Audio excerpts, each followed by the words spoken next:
Hi, my name's Tony Chapman. I'm the host of Chatter That Matters. In this age of noise, I cut through the chaos and confusion to focus on what matters most to your life and your livelihood.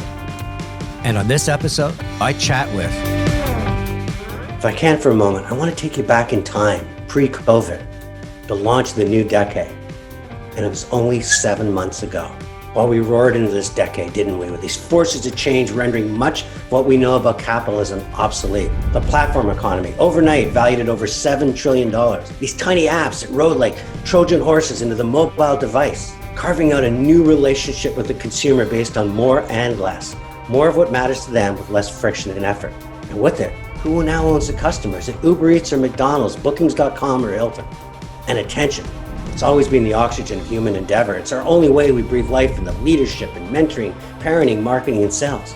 And the corporations realizing they needed a new contract, one that served a higher purpose than just profit. Their relationship with the planet, with humanity, with culture, and with each other.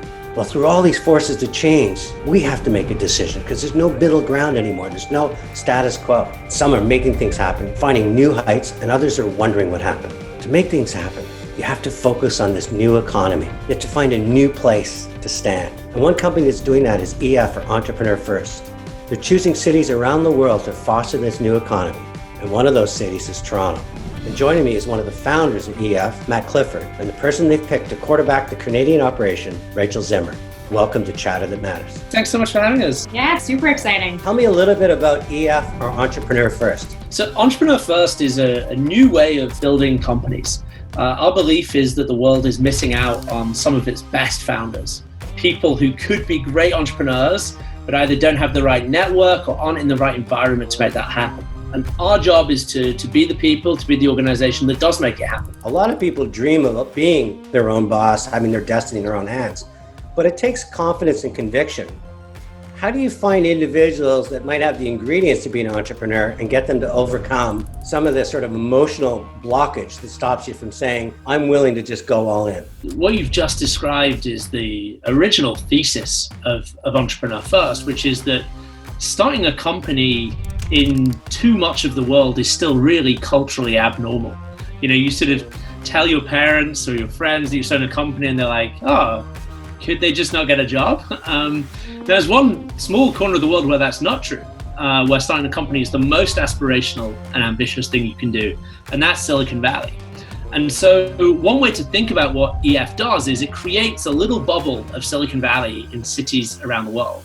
And I think that's the key to helping people get over those barriers that you describe, is you say to them, look, you probably always felt that the fit between you and a conventional job wasn't quite right, but you didn't know how to solve that. Our commitment to you as an entrepreneur is we're going to put you in a room with 50 other people like you, who for the first time you'll be like, yeah, these are my people. I feel normal. I feel like this is what we're meant to be doing together. So when you talk about Silicon Valley, part of it had to do obviously with Stanford University, sort of this curation, this collaboration between education and academia and laboratories and this sense of this entrepreneurial spirit, the American dream. How do you sort of replicate that when you go across the world and pick different cities? We think actually one of the most underexploited sources of talent is people in world-class universities who don't even think about the potential to either take their research and turn it into a company, or to pick a career path that is not about getting a conventional job but starting a company. So actually one of the reasons we decided to come to Toronto was because there are world-class universities in Toronto and in the immediate surrounding area. So one of the things that we do when we come to an area is we want to partner really closely with leaders and with students in those universities to actually tap into that talent pool and try and enable something really special to happen. We've seen it happen now in London, in Paris, Berlin, Singapore. So we feel very confident when we look at Toronto that it has that kind of raw ingredient of exceptional talent, exceptional research that we can help turn into startup companies. So Rachel, I'm going to talk a little bit about who you are and the fact that you're being picked to sort of quarterback this Canadian business. So tell me a little bit about you and why you're so excited. So my background, I was an entrepreneur myself. I built a freelance tech company and bootstrapped. We scaled it and we exited in under 3 years. So it was a really rapid growth that we went through in the Toronto ecosystem.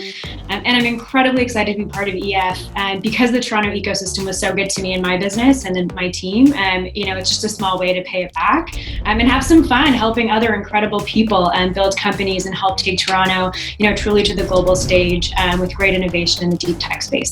Right, our most important value at EF, our core value is be the team that founders want to work with. And I think Rachel just really sums this up. Like, our goal is to be the place that it's obvious for an entrepreneur to come if they want to take their startup to the next level, if they're globally ambitious. And when we met Rachel, it just immediately hit us that Rachel embodied this value. But what was your motivation for picking Toronto over many other places you could go with your talent and dollars? So what we do every time we decide to open up a new place is we carefully look around the world and say, where is there exceptional talent already? Where is a place that attracts people on a continuous basis to come there to build careers?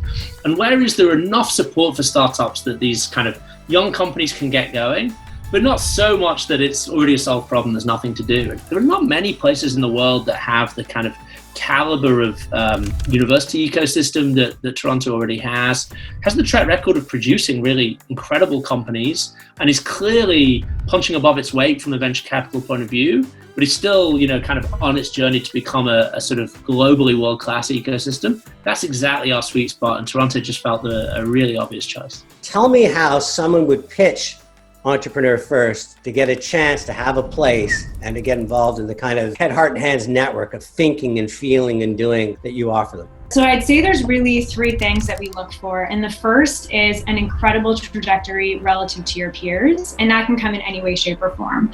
The second is, do you innately challenge convention? And so, to Matt's point, it's, the traditional path might not be the best fit. So, whatever you do, you kind of go against the grain and drive results in. And then the final piece is having some sort of technical expertise where you bring rarity of some sort in either the knowledge or skill set. So I'd say those are probably the top 3 things that as you come through our process and get to know us that we really, really look for to see if it's a good fit and whether, you have what it takes to be Canada's next, entrepreneurial unicorn leader. So describe the gauntlet. Let's take one of your flagships, like London, for example. How many people dream and actually how many people get to do it? Like what does it take to run this race with you? Yeah, it's very competitive these days. For a cohort in London, we'll have a couple of thousand applicants for fewer than 100 places. We start with a ton of applications, we read them all, we evaluate them against the criteria that Rachel just described, and then we pick just a few hundred of those to interview. So actually even getting an interview is a pretty big step these days. And then we try and meet these people and really put them through their paces. We want to hear what they've done. Rachel mentioned this thing that is so important to us, which is an exceptional trajectory relative to their peers. It's not enough to just show up. It's not enough to just even show up and be excellent. We're looking for people who are constantly pushing themselves to do something different, to go beyond. And so in those interviews, we're asking for really concrete examples of what people have done and really putting them through their paces on that. We've been talking with Matt Clifford, who's one of the co-founders of Entrepreneur First, or EF. Rachel Zimmer, who's been given the task of creating this massive and magnificent opportunity for Toronto.